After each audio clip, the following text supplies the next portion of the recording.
नमस्कार, स्वागत है आपका तहलका इंडिया न्यूज में। आपके साथ मैं हूं दिग्विजय सिंह चौहान। उत्तराखंड आज देख रहे हैं आप। उत्तराखंड आज में खबरों का सिलसिला शुरू करें उससे पहले नजर डाल लेते हैं इस वक्त की हेडलाइंस पर। अनिश्चितकाल के लिए स्थगित हुआ उत्तराखंड विधानसभा का सत्र। 11 फरवरी से शुरू हुआ था सत्र। इस बार 33 घंटे 49 मिनट ही चल पाया सत्र। विधानसभा के पटल पर पेश की गई 2013 आपदा पुनर्निर्माण की सीएजी रिपोर्ट। केदारनाथ पुनर्निर्माण कार्यों में सरकार की कार्यप्रणाली पर उठे गंभीर सवाल। लक्सर सीएचसी में डॉक्टरों की मनमानी जोरों पर। मामूली खांसी जुकाम के लिए भी लिखी जाती है बाहर की दवाइयां। मरीजों की हो रही है वजीहत। और टिहरी लेक फेस्टिवल की तैयारियां जोरों पर। तैयारियों में जुटा प्रशासन। 25 से 27 फरवरी तक चलेगा टिहरी लेक फेस्टिवल।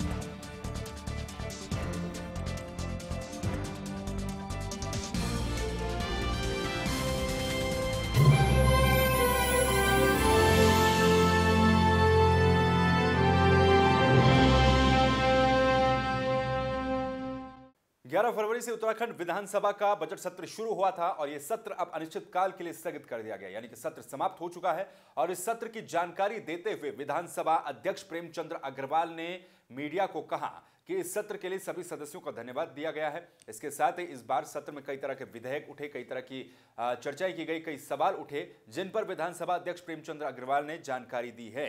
आपको बता दें कि विधानसभा अध्यक्ष ने प्रेस वार्ता करते हुए सभी सदस्यों का धन्यवाद किया। प्रेस कॉन्फ्रेंस में विधानसभा अध्यक्ष ने बताया कि 11 फरवरी से शुरू हुआ सत्र 33 घंटे 49 मिनट चला है।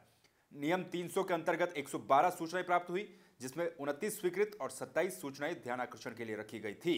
नियम 53 में 72 सूचनाएं, नियम 58 में 31 चर्चाएं की गई। इसके अलावा विधानसभा अध्यक्ष ने बताया कि इस बार अधीनस्थ चयन आयोग संशोधन विधेयक 2019, हिमालय विश्वविद्यालय विधेयक 2019, उत्तराखंड कृषि उत्पादन मंडी विकास एवं विनियम विधेयक 2019 के अलावा कई विधेयक सदन के पटल पर रखे गए। तो विधानसभा का सत्र अब अनिश्चितकाल के लिए स्थगित कर दिया गया। और सबसे महत्वपूर्ण बात यह कि 11 फरवरी से शुरू हुआ यह सत्र इस बार 33 घंटे और 49 मिनट तक ही चल पाया।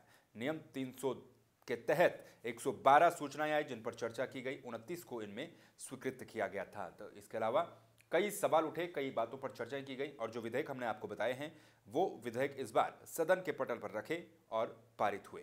आज जो हमारा महत्वपूर्ण बजट सत्र था वो आज संपन्न हुआ और मुझे खुशी है इस बात की कि प्रश्नकाल जो एक किसी भी सदन का बहुत महत्वपूर्ण अंग होता है, जिसमें ज़्यादातर हंगामा, व्यवधान और दूसरी बातें रहती है, लेकिन मेरे कार्यकाल इस अभी 2 साल होने को हैं, जिसमें 10 बार, मैं एक बार फिर दोहरा रहा हूँ, 10 बार ये जितने प्रश्न पूछे गए उसमें अल्पसूचित भी जोड़ के 10 बार सभी प्रश्नों के 100% उत्तर दिए गए, यानी उत्तरित हुए।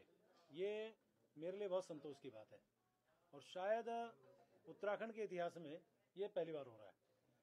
वहीं विधानसभा में 2013 की केदारनाथ आपदा के बाद पुनर्निर्माण कार्यों से संबंधित सीएजी रिपोर्ट पेश की गई।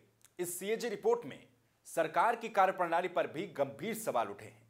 आपको बता दें कि इस सीएजी रिपोर्ट में पुनर्निर्माण कार्यों के लिए यह बताया गया कि केंद्र सरकार ने 455.09 करोड़ निर्गत किए थे। उत्तराखंड सरकार ने अपने हिस्से के 69.1 करोड़ नहीं दिए। 107.92 करोड़ की प्रशासनिक और वित्तीय स्वीकृति जारी नहीं हो पाई, जिसमें राज्य में पर्यटन सुविधाएं सृजित नहीं हुई। मध्यम और दीर्घकालिक पुनर्निर्माण के लिए अनुमोदित परिव्यय का लाभ भी राज्य सरकार नहीं उठा पाई। इसके अलावा जो व्यवहार्य प्रस्ताव पेश नहीं करने के कारण भी 246 करोड़ रुपए के परिव्यय का लाभ भी राज्य सरकार नहीं ले पाई। मार्ग और पुल निर्माण के लिए बाढ़ सुरक्षा कार्यों के ठेके प्रबंधों में भी खामियां कैग की इस रिपोर्ट में बताई गई हैं। 9.03 करोड़ का अधिक और अनुचित व्यय भी इस रिपोर्ट में बताया गया है। यही नहीं, ठेकेदारों को 5.96 करोड़ की अनुचित लाभ भी दिया गया है। विभागीय प्रावधानों का पालन न करते हुए मार्ग और पुल निर्माण कार्यों में 58.52 करोड़ का अतिरिक्त व्यय भी किया गया। नेहरू पर्वतारोहण संस्थान यानी कि निम की कार्यप्रणाली पर भी कैग ने सवाल उठाए हैं। तीर्थ पुरोहितों के लिए स्वीकृत 113 घरों में से निम ने केवल 40 घरों का ही निर्माण किया। यही नहीं, केदारनाथ के लिए स्वीकृत 3 पुलों में से निम ने केवल 1 ही पुल बनाया। कैग की रिपोर्ट में बताया गया कि टेंडर प्रक्रिया में भी नियमों का उल्लंघन हुआ है। अब इस बात को लेकर, कैग की रिपोर्ट को लेकर सत्ता पक्ष और विपक्ष आमने सामने हैं। क्योंकि कैग की रिपोर्ट होती है, वो दस्तावेज होता है कि जिसे ऑडिट, वो भी एक तरह का ऑडिट होता है। ऑडिट करके जो गलतियां उन्होंने फाइंड आउट की उसे रिपोर्ट के रूप में पेश करते हैं। उसका तरीका ये होता है, सरकार उनका हल करती है। अपने ऊपर इतनी कैग की शिकायतें हों, ये कभी किसी के लिए अच्छा नहीं होता है। जितनी समाधान हो सकती है उनका समाधान किया जाता है, लेकिन अगर वो रिपोर्ट पड़ी रहेगी और उस पर भ्रष्टाचार की बू आती रहेगी तो ये सरकार के ऊपर कलंक है। देखिए, जो भी कमियां निकली हैं वो लोक लेखा समिति उन कमियों का एक एक कमी का विश्लेषण करेगी। साक्ष्य पर विभागीय अधिकारियों को बुलाया जाएगा और यदि कहीं कोई कमी प्रमाणित हो जाती है और उसको वो संतुष्ट नहीं कर पाते हैं तो उनके विरुद्ध ठोस कार्रवाई के लिए भी लोक लेखा समिति संस्तुति करती है। उत्तराखंड के पूर्व सीएम और कांग्रेस के राष्ट्रीय महासचिव हरीश रावत ने प्रेस कॉन्फ्रेंस की। इस प्रेस कॉन्फ्रेंस में हरीश रावत ने स्पष्ट रूप से राज्य सरकार पर निशाना साधा और राज्य सरकार के बजट को छलावा करार दिया।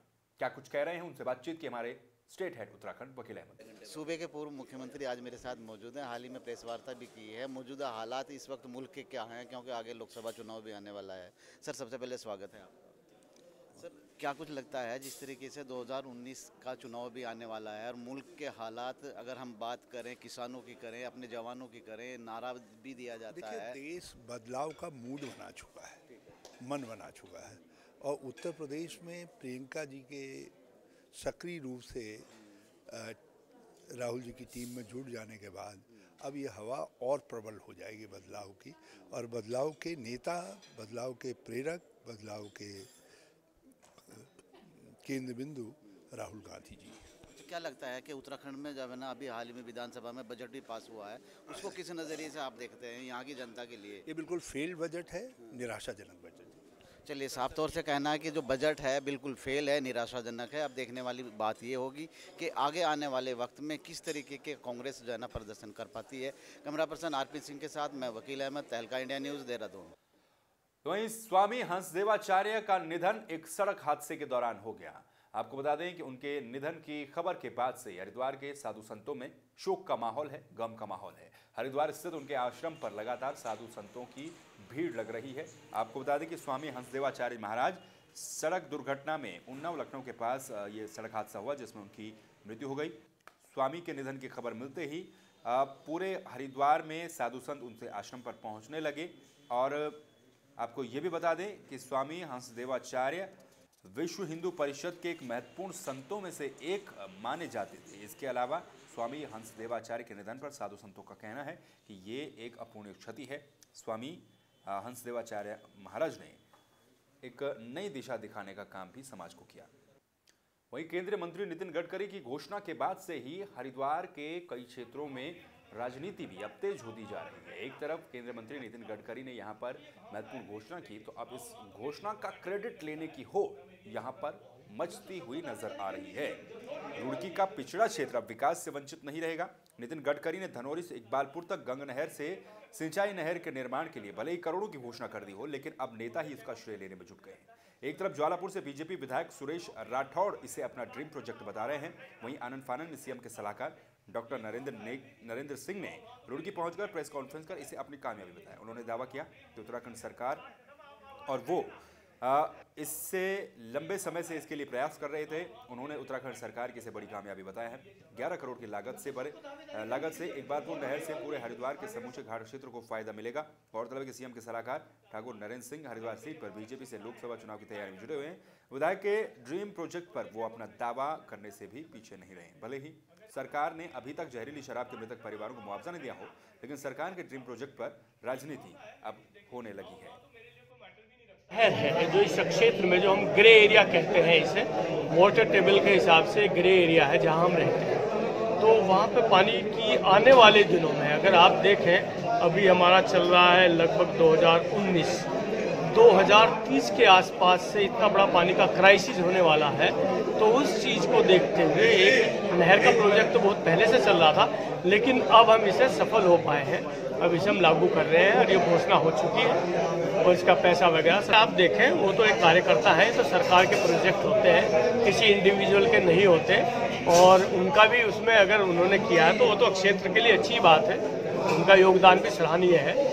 उत्तराखंड आज में फिलहाल यहाँ पर रुक रहे हैं एक छोटे से ब्रेक के लिए, लेकिन ब्रेक के उस पार भी खबरों का सिलसिला जारी रहेगा।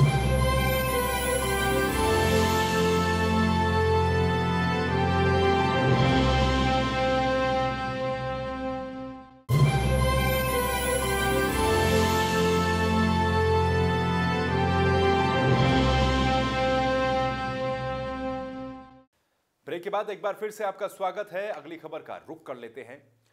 भले ही राज्य सरकार और केंद्र सरकार लोगों को समुचित स्वास्थ्य सुविधाएं देने के लाख दावे भर रही हूं, लेकिन सरकारी अस्पतालों में अभी भी स्थिति काफी खराब नजर आती है। ये हम इसलिए कह रहे हैं क्योंकि सरकारी अस्पतालों में किस तरह से बाहर से दवाइयां लिखी जाती हैं, ये बात आपने पहले भी सुनी होगी। लेकिन लक्सर सीएचसी के डॉक्टर मामूली खांसी जुकाम बुखार के मरीजों को भी बाहर की दवाइयां लिख रहे हैं। शुक्रवार को कई मरीजों ने इसकी शिकायत सीएचसी अधीक्षक से की, तो मरीजों ने उन्हें डॉक्टर के द्वारा लिखित पर्चियां भी दिखाई। आपको बता दें कि सरकारी अस्पताल के डॉक्टरों पर मरीजों को बाहर से दवाइयां लिखने पर विभाग ने पाबंदी लगा रखी है।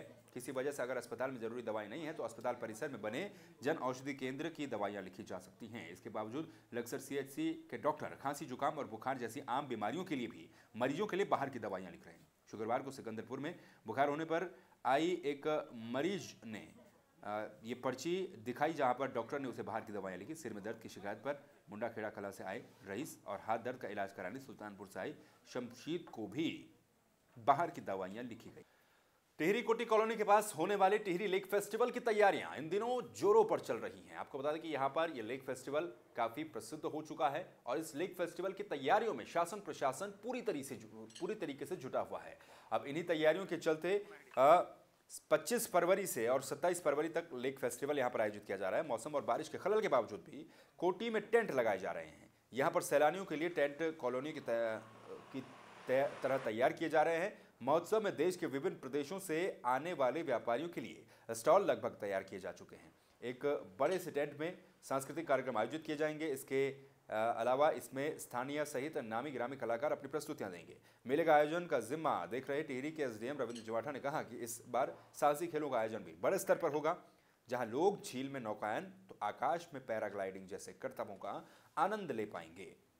ये 25 तारीख से हमारा टिहरी लेक फेस्टिवल स्टार्ट हो रहा है, 25, 26, 27 तारीख को, और उसकी तैयारियां देख ही रहे हैं आप, जोरों शोरों से चल रही है। विभिन्न विभागों को हम लोग जिम्मेवारियाँ बांटी हुई हैं, हर विभाग अपने अपने स्तर से वो देख रहा है। बाकी लगातार हम मॉनिटरिंग कर ही रहे हैं। फेस्टिवल को इस बार हम पिछली बार से भी और अच्छा और बड़े स्केल पे करवाएंगे। सेलिंग पैराग्लाइडिंग इस बार होगी जो पिछली बार नहीं हुई थी।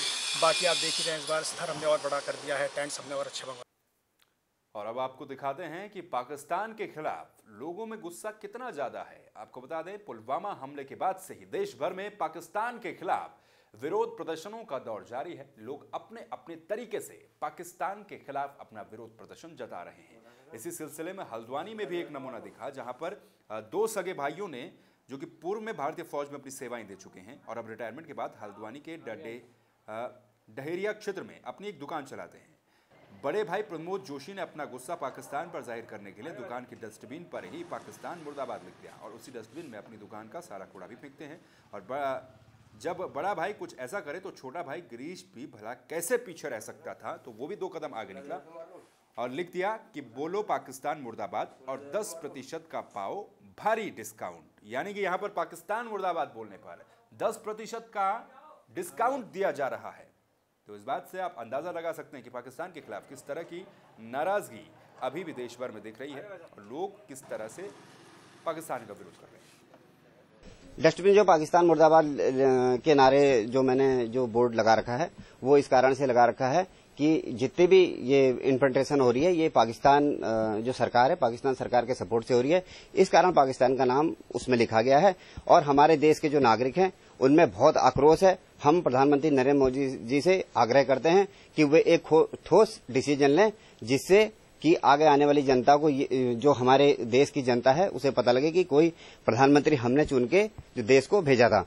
और अगर हमारी भी जरूरत पड़ती है, हम जैसे रिटायर्ड होकर आ गए, हमारी भी जरूरत पड़ती है, जब हमें बुलाया जाएगा हम अभी दोबारा से जंग लड़ने के लिए तैयार हैं। खबर हरिद्वार से है। एक तरफ देश पुलवामा में हुए आतंकी हमले के बाद से गम में है। पूरे देश भर में विरोध प्रदर्शन किया जा रहा है, सैनिकों को श्रद्धांजलियां दी जा रही हैं। तो वहीं एक दूसरी तस्वीर भी हरिद्वार से सामने आई है। यहां पर कांग्रेस सम्मान समारोह में नोटों की बारिश का जश्न मनाया जा रहा है और शहीदों को श्रद्धांजलि क्या दी जा रही है। हरिद्वार जिले की रुड़की तहसील क्षेत्र के एक निजी होटल में कांग्रेस पार्टी के द्वारा एक सम्मान समारोह आयोजित किया गया, जिसमें कव्वाली के प्रोग्राम किए गए। साथ ही कव्वालों पर कांग्रेस नेताओं ने जमकर नोट बरसाए। वहीं कांग्रेस नेताओं ने सम्मान समारोह को शहीदों को श्रद्धांजलि की संज्ञा भी दे डाली। आयोजित इस कार्यक्रम में उत्तराखंड के पूर्व मुख्यमंत्री और कांग्रेस नेता हरीश रावत के बेटे वीरेंद्र रावत और सुशील राठी समेत कांग्रेस के बड़े नेताओं ने कव्वालों के ऊपर नोटों की बारिश की। साथ ही शहीदों को श्रद्धांजलि के नाम पर शुरुआत करके शराबियों तक के गाने कव्वालियों से गवाए, जिस पर मदमस्त होकर कांग्रेस यहां पर झूमते हुए भी नजर आए और कव्वालों के ऊपर नोट उड़ाते हुए नजर आए। आने वाली 5 की 5 सीटें कांग्रेस पाएगी, बीजेपी का पत्ता साफ हो जाएगा। पब्लिक बहुत बेवकूफ़ नहीं बनेगी। क्या विकास किया है बताओ, बीजेपी ने क्या कांग्रेस के वो क्या विकास किया है? जो विकास किया है कांग्रेस ने किया है, बताओ मुझे एक विकास बता दो आप कि बीजेपी ने किया है। माननीय हरीश रावत जी ने पुल बनाने का काम किया है, लोग पैंट उतार के जाते थे, आप 120 की स्पीड पे जाते हैं। बीजेपी कोई एक भी कार्य बताए? आज जो है हमारे गुलशनवर भाई ने कार्यक्रम रखा है, जिसके जरिए कव्वाली कार्यक्रम के जरिए हम 56 इंची शेर को जो है उसको जगाना चाहते हैं कि भाई हमारे पुलवामा में इतने लोग हमारे जो जवान हैं वो शहीद हो रहे हैं और लगातार शहादत बढ़ती जा रही है। और पूरा देश, राहुल गांधी जी ने ये कहा है कि पूरा देश जो है आज 130 करोड़ लोग प्रधानमंत्री के पीछे खड़े हैं, लेकिन प्रधानमंत्री कुछ करें तो सही, कुछ कार्रवाई तो होनी चाहिए, कुछ ऐसा कर दिखाइए कि जो है दुश्मन जो है वो शांत हो जाए। अब बात कर लेते हैं वीर चंद्र सिंह गढ़वाली रोजगार योजना की। इस योजना के तहत सरकार का उद्देश्य था कि बेरोजगार युवाओं को रोजगार दिया जाएगा, लेकिन क्या बेरोजगार युवाओं को रोजगार मिला है और किस तरीके से ये योजना चल रही है, इस बात की बानगी देखी जा सकती है। हरिद्वार में इस योजना के अंतर्गत जिम्मेदार अधिकारियों ने जमकर बंदरबांट की है और बेरोजगारों के साथ साथ शहर में ऐसे लखपतियों को भी करोड़ों के ऋण बांट दिए जिन्हें उस ऋण की आवश्यकता ही नहीं थी। इस धांधली के खिलाफ अधिवक्ता अरुण भदौरिया ने 2011 में जनहित याचिका दायर की थी, जिसके बाद कोर्ट ने पुलिस को इस मामले में दोषी अधिकारियों के खिलाफ मुकदमा दर्ज करने के आदेश दिए थे। जिसके बाद थाना सिडकुल में इन सभी अधिकारियों के खिलाफ कोर्ट के आदेश के बाद मुकदमा दर्ज किया गया है। कोर्ट में याचिका दायर करने वाले वकील अरुण भदौरिया का कहना है कि 2003 में उत्तराखंड सरकार ने योजना निकाली थी। इस योजना का उद्देश्य था कि गरीब लोगों को ऋण मिल सके, लेकिन 2003 से 2011 तक जितने भी डीएम और सीडीओ जिला उद्योग केंद्र के अधिकारी, बैंक के प्रबंधक, नाबार्ड के प्रतिनिधि और परिवहन विभाग के अधिकारी रहे, उन्होंने लोन उनको दिया जो कि पूरी तरह से संपन्न परिवार थे। एक आरटीआई में इस बात का खुलासा किया गया है और आरटीआई के बाद कई ऐसे विधायक हैं जिनके परिवार वाले लोगों को इस योजना के माध्यम से लोन दिया गया। इन सभी के द्वारा एक शपथ पत्र भी दिया गया। ये बेरोजगार हैं, आखिर ये बेरोजगार कैसे हो गए, ये एक सबसे बड़ा सवाल उठ जाता है। 2003 में उत्तराखंड सरकार ने एक योजना निकाली थी, वीर चंद्र सिंह गढ़वाली। इसमें क्या था कि गरीब लोगों को रोजगार दिया जाएगा, लोन दिया जाएगा जिससे वो अपना रोजगार चलाएंगे। तो 2003 में जब जियो पास हुआ, उसमें पहली कंडीशन थी कि लोन लेने वाला व्यक्ति जो है बेरोजगार होगा, और बेरोजगार का शब्द क्या है उसकी भी उन्होंने डेफिनेशन दी थी। लेकिन हमारे तत्कालीन 2003 से लेकर 2011 तक जितने भी जिले के डीएम रहे, जितने सीडीओ रहे, जितने जिला उद्योग केंद्र के वो रहे, जितने भी बैंक के प्रबंधक रहे, जिन्हें भी नाबार्ड के प्रतिनिधि रहे, जितने भी परिवहन के अधिकारी रहे, इन्होंने क्या करा, लोन उन्हें दिया जो बिल्कुल साधन संपन्न थे, आईटीआर भरते थे। ऐसे भी हैं जिनकी विधायक की पत्नी है, कोई विधायक का बेटा है, और ऐसे हैं जिनके कई कई होटल चल रहे। खबर सितारगंज से है। सितारगंज के शैली स्कूल में एक सम्मान समारोह का आयोजन किया गया। यह सम्मान समारोह यहाँ के पूर्व छात्र को मेडल मिलने पर आयोजित किया गया और इस समारोह में कई लोग भी मौजूद रहे। आपको बता दें कि शैली स्कूल सितारगंज में पूर्व छात्र रहे कैप्टन मोहम्मद नावेद को 26 जनवरी को भारत के राष्ट्रपति के द्वारा विशिष्ट सेवा पदक यानी कि VSM दिए जाने पर शैली स्कूल प्रबंधन के द्वारा एक सम्मान समारोह आयोजित किया गया। वहीं लगभग 4 से 5 साल से आर्मी में सेवा दे रहे कैप्टन मोहम्मद नाविद ने भी स्कूल के छात्र छात्राओं को अपनी सफलता के बारे में बताते हुए सफलता के गुण भी सिखाए। राष्ट्रपति के द्वारा पहली बार कैप्टन को ये पुरस्कार दिया गया। शैली स्कूल सितारगंज में रहे पूर्व छात्र मोहम्मद नाविद को ये पुरस्कार मिला था और इसके बाद यहाँ पर इस कार्यक्रम का आयोजन किया गया, जिसमें कि कई लोग भी मौजूद रहे। शैली स्कूल में कैप्टन नवाज मोहम्मद को सम्मानित किया है, जिनको राष्ट्रपति जी के द्वारा VSM विशेष सेवा मेडल प्रदान किया गया है। यह पहली बार है कि किसी कैप्टन को ये सेवा मेडल दिया गया है और हमारा सीना गर्व से चौड़ा होता है कि ये बच्चा शैली स्कूल में पढ़ा है और सितारगंज और शैली स्कूल के लोग बहुत उत्साहित हैं, बहुत खुश हैं, प्रसन्न हैं इस बात से कि हमारे क्षेत्र के एक युवक को विशेष सेवा मेडल मिला है। तो उत्तराखंड आज के इस बुलेटिन में फिलहाल के लिए बस इतना ही, लेकिन बाकी खबरों के लिए आप लगातार बने रहिए और देखते रहिए तहलका इंडिया न्यूज़। नमस्कार।